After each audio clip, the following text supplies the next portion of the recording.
खबरों के निष्पक्ष विश्लेषण के लिए सब्सक्राइब करें Jantantra TV and press the bell icon. Never miss any update.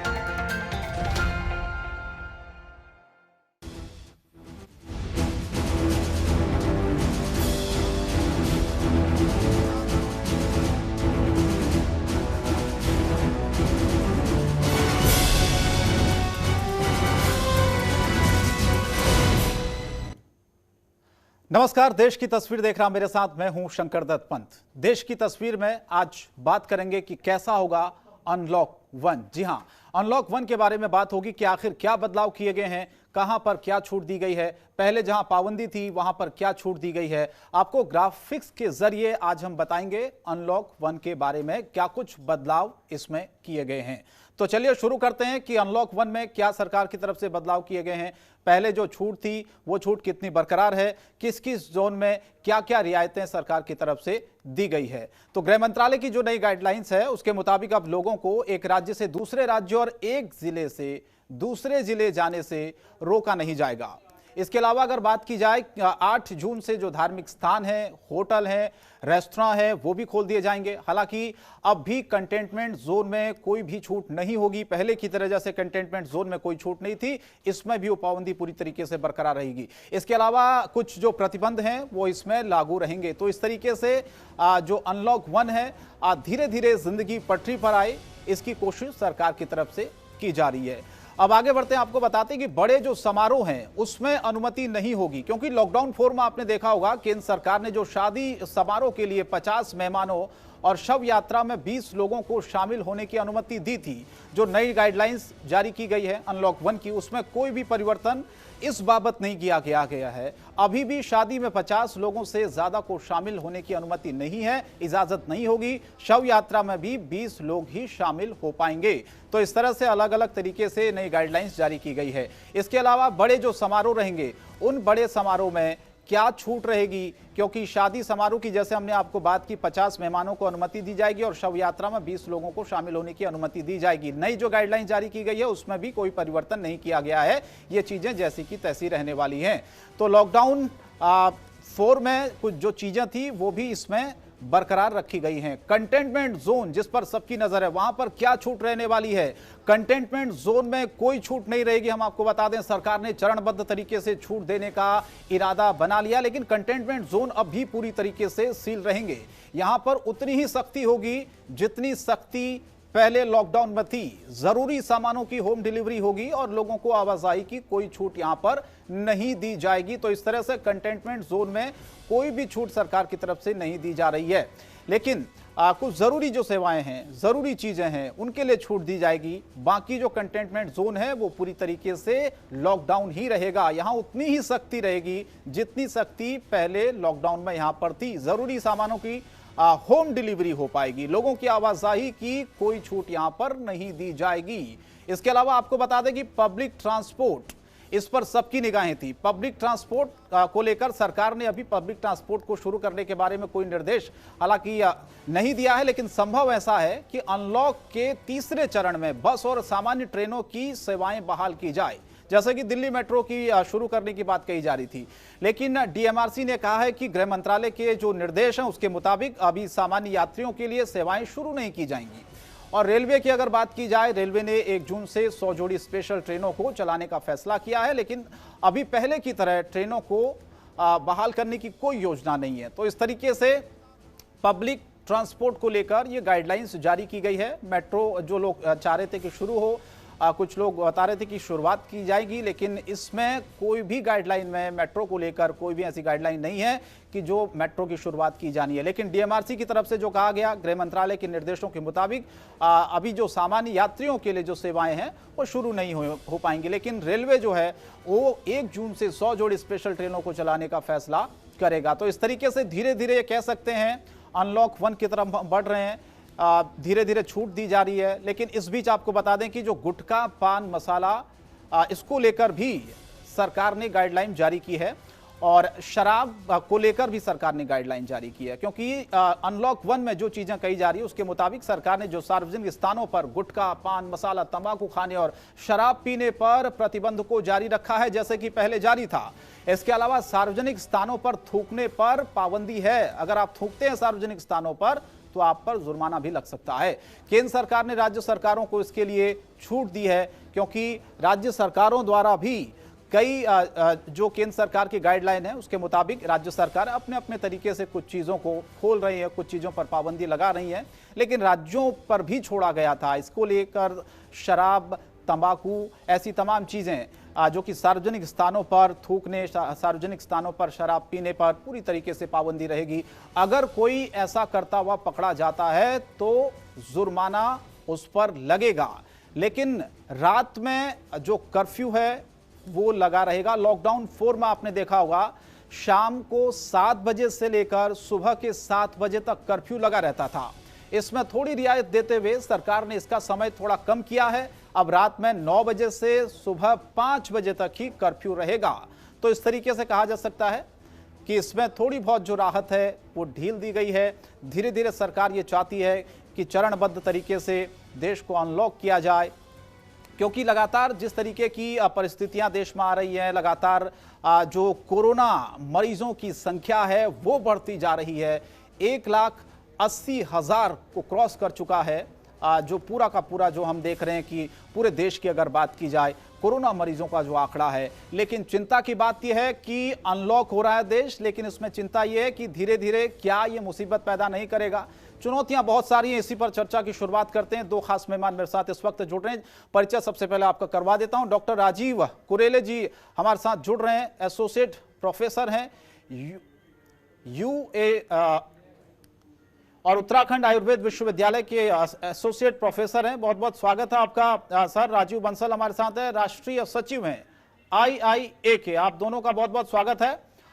सबसे पहले जी डॉक्टर साहब मैं आप ही के पास आता हूं, क्योंकि इस वक्त हम देख रहे हैं कि पूरी तरीके से जो कोरोना को लेकर हम कह रहे थे कि स्थिति कंट्रोल में है, लेकिन केसों का बढ़ना पिछले 24 घंटे में जिस तरीके की तादाद बढ़ती जा रही है ये एक बहुत चिंता का विषय है। अगर पूरे देश की हम बात करें तो पूरे देश में 1,80,000 का ये आंकड़ा क्रॉस कर चुका है।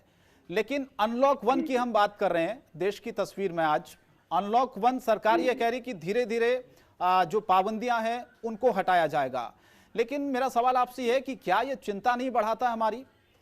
क्या ये बड़ी चुनौती नहीं है कि एक तरफ अर्थव्यवस्था को भी पटरी पर लाना है, कोरोना के संक्रमित मरीजों की संख्या कम हो किस तरीके से इसके लिए भी प्रयास करने हैं, और साथ ही साथ जो देश में परिस्थिति बन रही है कोरोना को लेकर उसको भी दुरुस्त करना है। तो क्या लगता है आपको कितनी बड़ी चुनौती सरकार के लिए है? और जो कोरोना से संक्रमित मरीजों की संख्या लगातार बढ़ रही है, क्या इस पर आने वाले दिनों में हम सोच सकते हैं कि कुछ कंट्रोल होगा, कुछ स्थितियां हम बेहतर समझ सकते हैं सर? जी भाई साहब, आपने बहुत ही सही कहा कि वास्तव में ये दोधारी तलवार पे चलना है। अगर हम बंद करते हैं तो सारी हमारी व्यवस्था गड़बड़ होती है, सारा हमारा देश का विकास, ये सब प्रोजेक्ट चल रहे हैं, सारे हमारे कार्य चल रहे हैं देश भर में, वो सब बंद होते हैं और छोटे छोटे जो लोग हैं वो सब इसमें सफर कर रहे हैं। और अगर इसको चालू करते हैं तो सीधे सीधे हमारे जीवन से संबंधित, ये जीवन से हमारे जो भी रक्षा प्रणाली है और कभी भी जीवन को हार्म हो सकता है। तो कहीं ना कहीं हमें जो है अपने देश को भी लेके चलना है, देश के अर्थव्यवस्था को भी लेके चलना है, और साथ ही साथ हमें देश के लोगों के स्वास्थ्य की भी चिंता करनी है। तो इस समय बहुत ही ज्यादा सरकार के सामने भी बहुत बड़ी चुनौती है, और इस सब में हम सारे देशवासी सोशल डिस्टेंसिंग और भारत सरकार ने जो भी गाइडलाइन दी है वो सारे एक्सपर्ट पैनल के द्वारा हमें बताया गया कि social distancing, personal hygiene, personal care, और विशेषकर जो महत्वपूर्ण बात है बॉडी की इम्यूनिटी। क्योंकि देखिए अब कहीं ना कहीं तो जो चीज सुबह होती है तो शाम होती है, शाम होती है तो सवेरा होता है, चक्र है। अब काफी लंबे समय तक तो देश को बंद नहीं करा जा सकता, तो अनलॉक तो इसको करना ही है। तो इसको धीरे धीरे चरणबद्ध तरीके से करने के लिए भारत सरकार ने प्लान किया है। तो कहीं ना कहीं ये ठीक है, बस इसमें हम सारे नागरिकों का, देशवासियों का इसमें अपेक्षित सहयोग चाहिए। और सहयोग ये है कि हमने व्यक्तिगत रूप से अपने को सुरक्षित रखना है और काम भी करना है। और इस रोग से बचने का आप सभी जानते हैं, बहुत ज्यादा चर्चा हो चुकी है कि सोशल डिस्टेंसिंग, यहाँ से लेकर सारे अमेरिका, ब्रिटेन, जितनी भी बड़ी कंट्री सफर करी हैं, उनका ये अनुभव है कि इसमें सोशल डिस्टेंसिंग एक प्रभावी अस्त्र के रूप में सामने आया है, क्योंकि अभी तक इसकी कोई प्रभावी वैक्सीन बनी नहीं है, कोई भी इसमें अभी बहुत ज्यादा इफेक्टिव कोई ट्रीटमेंट हमारे पास नहीं है, सिवाय इसके लिए एक प्रिवेंटिव प्रोटोकॉल है कि अपने आप को बचा के रखें। तो मेरा सारे देशवासियों से अनुरोध है, प्रार्थना है कि काम करें लेकिन अपने आप को सुरक्षित रखें, और जब भी घर से निकलें तो पूर्णतः जो है प्रोटेक्टिव वियर से, जो भी आपके कपड़े हैं, जरूरी नहीं है सबके पास पीपीई किट हो, हम जो है जब भी घर में एक कपड़ा तय करें, एप्रॉन तय करें जिसको हम बाहर जाने के लिए रखें, और जब भी बाहर से आए तो सारे कपड़ों को प्रॉपर तरीके से उसको तुरंत वॉश आउट करें। और जितना भी, जैसे हमारे जो हैंड हैं, इसकी उंगलियां जो सबसे बड़े कैरियर हैं, जो कि हमारे वायरस के ट्रांसपोर्टेशन में फैलने में मदद करते हैं, तो कहीं ना कहीं हमने इन हाथों को पर्सनल ग्लव्स पहन के हमने इनको प्रोटेक्ट कर सकते हैं। हमारे जो है ये वायरस अगर जाएगा बॉडी में तो कहीं ना कहीं हमारे माउथ से जाता है, अंदर एंटर करता है। तो इसके लिए हमारे यहाँ जो मास्क है, मास्क लगाना चाहिए, और मास्क जो है ट्रिपल लेयर्ड आते हैं, N95 आते हैं, N99 भी आते हैं, लेकिन ये मेडिकल प्रोफेशन के लिए। तो अगर आम व्यक्ति अगर घर में अगर अच्छे सूती कपड़े से, अच्छे जो है मलमल के कपड़े को, और भी कई तरह के बेस्ट कपड़े आते हैं मास्क के लिए, तो इनको घर में बना सकता है। घर में अंगोछा होते हैं, अंगोछे को भी कोई लगा सकते हैं। महिलाएं जो है दुपट्टा है, उनको भी प्रॉपर वॉश आउट करके उसको यूज कर सकती हैं। तो इसका ये मास्क बहुत ही प्रभावी तरीका है। दूसरा ये कि आंखों में हमेशा जो है कोई भी प्रोटेक्टिव गॉगल्स पहन के रखें, गर्मियों के लिए, वैसे भी धूप में जो यूवी रेज ज्यादा बढ़ जाती है तब भी आपके लिए अच्छा है। तो इस समय हमारा जो है मेन फोकस हमारा रहना चाहिए कि कैसे भी हमारा नोज जो, बिल्कुल डॉक्टर साहब, आगे भी आपसे जानेंगे कि किस तरीके से बचा जाए, और सरकार भी लगातार प्रयास कर रही है। राजीव जी, मैं आपके पास आता हूँ। अनलॉक 1 कल से शुरू होगा और इसके लिए तैयारियां भी हैं, कुछ छूटें भी सरकार की तरफ से दी गई हैं। चुनौती कितनी बड़ी है, क्योंकि एक तो अर्थव्यवस्था को पटरी पर लाना है, सरकार ये कह रही है, लेकिन जो चरणबद्ध तरीके से छूट दी जा रही है ये खतरनाक भी तो है सर। संक्रमण तेजी से फैल भी तो रहा है, और स्थिति ये हो रही है कि पिछले 24 घंटे में अगर हम देखें 1000 से 1500 तक मामले लगातार बढ़ते जा रहे हैं।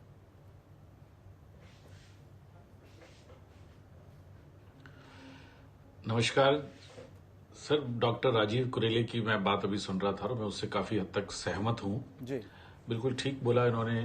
देखिए, आज से 2 माह पूर्व 25 मार्च को हमारे माननीय प्रधानमंत्री जी ने जब देश में लॉकडाउन 1 अनाउंस किया था, उस वक्त केस कोरोना के बहुत कम थे आज के मुताबिक, परंतु जब हमारे देश में तैयारी नहीं थी, ना सरकारें तैयार थी, ना अस्पताल तैयार थे, ना पीपी किट थे, ना वेंटिलेटर थे, तो उस वक्त की परिस्थिति को देख के सरकार ने बंद किया और लॉकडाउन 1 और लॉकडाउन 2 लगभग पूरी तरह से बंद ही चला।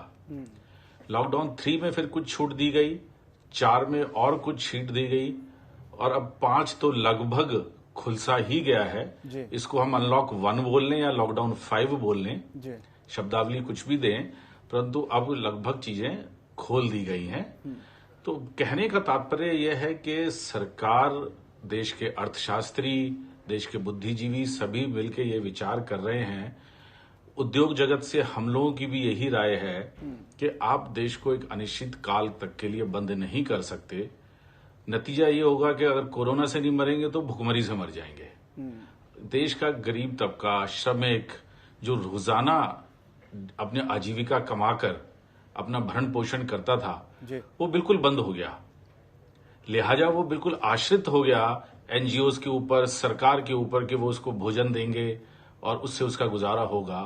परंतु आप देख रहे हैं कि शुरू में जब मार्च के और अप्रैल के पहले सप्ताह में जिस तरह एनजीओज सामने आके सब दे रहे थे, इन लोगों की सहायता कर रहे थे, उनकी भी अब धीरे धीरे करके एक क्षमता खत्म हो गई है और अब उतनी फूड पैकेट्स और वो सब चीजें नहीं बढ़ पा रही हैं, और वो स्वाभाविक है। तो लिहाजा ये जरूरी है कि जिस तरह मोदी जी कह रहे हैं आत्मनिर्भर भारत, तो देश का नागरिक भी आत्मनिर्भर हो, स्वावलंबी हो, तो उसको अपनी आजीविका कमाने का मौका दिया जाए। और मैं समझ रहा हूं कि लॉकडाउन 5 या अनलॉक 1 उसी दिशा में एक आगे कदम है, बिल्कुल ठीक है। हाँ, केस बढ़ रहे हैं, ये चिंता का विषय है, परंतु आप देखेंगे पश्चिमी देशों में जहां इससे पहले कोरोना शुरू हुआ, इटली, स्पेन, अमेरिका, वहां इससे ज्यादा केस हैं और धीरे धीरे एक पीक आने के बाद वो कम होने लग गए हैं। मैं समझता हूं अगले कुछ माह में या सप्ताह में ये कम होने शुरू हो जाएंगे जी। और हमारा देश का जो नागरिक है, आज की तारीख में हर पढ़ा लिखा और कम पढ़ा लिखा हर नागरिक ये समझता है कोरोना क्या है, कोरोना से बचने के लिए उसको एहतियात क्या बरतनी है, हाथ धोने हैं, मास्क लगाने हैं। अब ये ज्ञान सारे देश में पहुंच गया है, तो इसलिए अब धीरे धीरे इसको खोलना ही उचित रहेगा। अर्थव्यवस्था को आप अनिश्चितकालीन के लिए बंद नहीं रख सकते। हाँ, एसओपीज को फॉलो करना, एहतियात बरतना ये जरूरी है और मैं समझता हूं नागरिक करेंगे ऐसा। चलिए ठीक है, आप दोनों मेहमान हमारे साथ बने रहेगा। मुझे एक छोटे से ब्रेक के लिए यहां पर रुकना पड़ रहा है। ब्रेक के बाद लौटेंगे, चर्चा जारी रहेगी।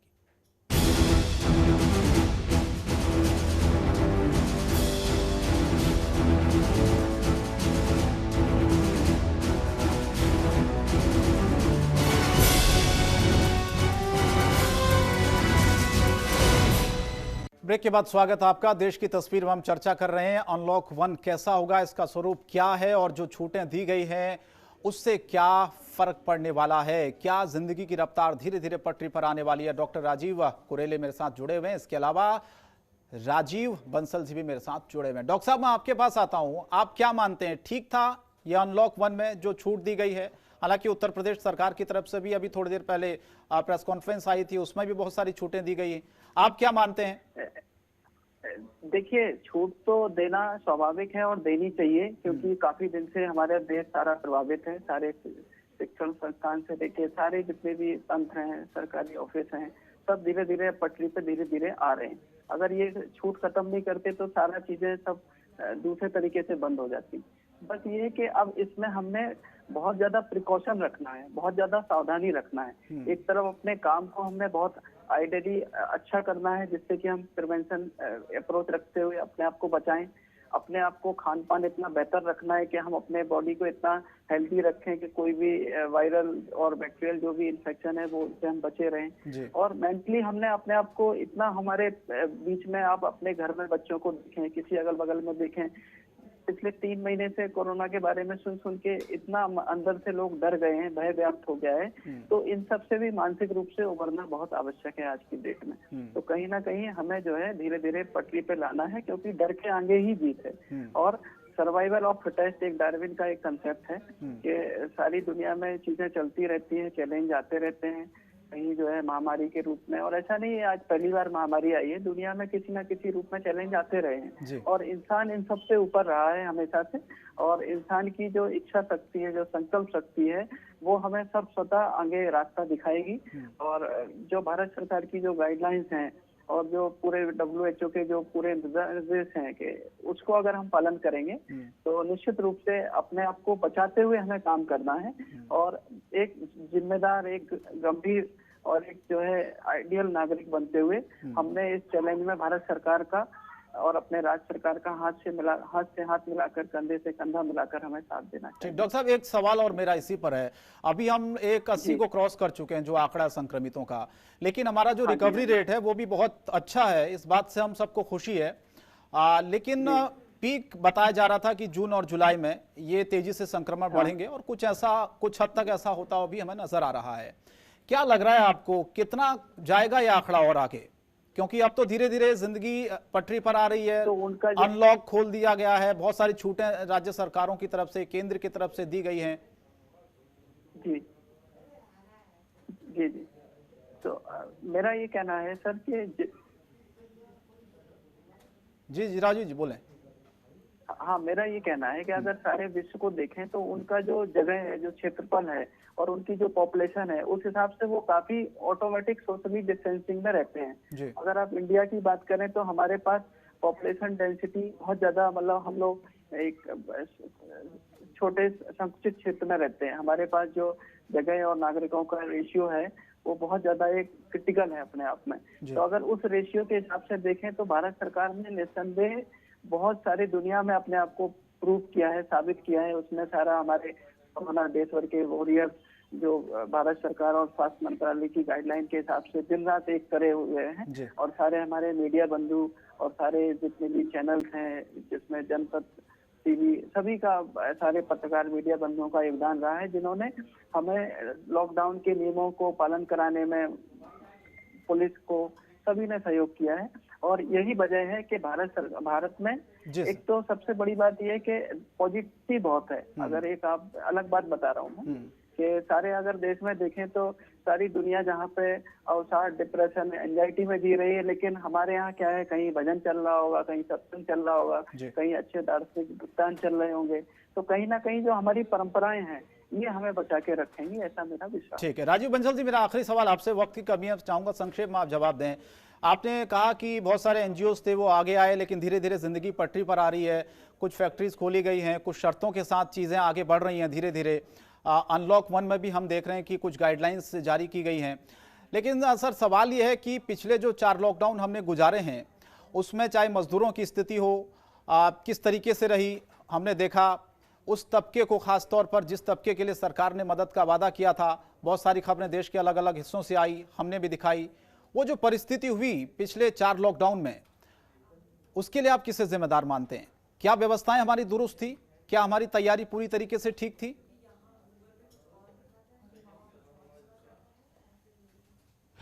सर देखिए, ऐसा है, किसी एक विशेष को आरोपी ठहराना उचित नहीं होगा। मैं ये भी नहीं कह रहा कि श्रमिक हमारा बहुत ज्यादा परेशान हुआ या नहीं हुआ। सिक्के के दोनों पहलू हैं। श्रमिकों को सरकार ने और राज्य सरकारों ने, एनजीओज ने मदद करी, उनको ठहरने की व्यवस्था करी, उनको खाने पीने की उनकी व्यवस्था करी, और ये सराहनीय है। पर वक्त के साथ श्रमिक भी परेशान हुआ, क्योंकि रोजगार था नहीं, रहने का ठिकाना दिक्कत आने लगी। जो किराए पे रहते थे मकान मालिकों ने उनको निकालने के लिए बात कहने लगी, जबकि सरकार ने इसके विरुद्ध भी मकान मालिकों को हिदायत दी कि कोई ऐसा ना करे, परंतु उसके बावजूद भी वो परेशान हुए हैं, और जिस वजह से वो अपने घर जाना चाह रहे थे, और अंत में सरकार ने वो व्यवस्था भी करी। पर मैं समझता हूँ शायद ये व्यवस्था जो 1 मई से श्रमिक एक्सप्रेस ट्रेन चल के उनको भेजा गया, ये और 15-20 दिन पहले चला दी गई होती तो शायद श्रमिक मानसिक तौर पे तो इतना परेशान नहीं होता, शायद जितना अब हुआ है।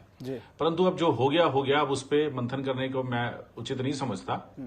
बेहतर यह है कि अब सरकार कुछ ऐसी व्यवस्था करे, और मैं समझता हूँ हमारे उत्तर प्रदेश सरकार में तो हमारे माननीय मुख्यमंत्री जी कर रहे हैं कि जो प्रवासी श्रमिक देश में आए हैं उनके लिए रोजगार की व्यवस्था करी जाए। उन्होंने औद्योगिक संगठनों से, हमारे से भी बात करी है कि आप इनको रोजगार दें, और सभी संगठन आगे आ रहे हैं, क्योंकि हमारे को भी श्रमिक, उद्योग जगत को, व्यापार जगत को श्रमिक चाहिए काम कराने के लिए।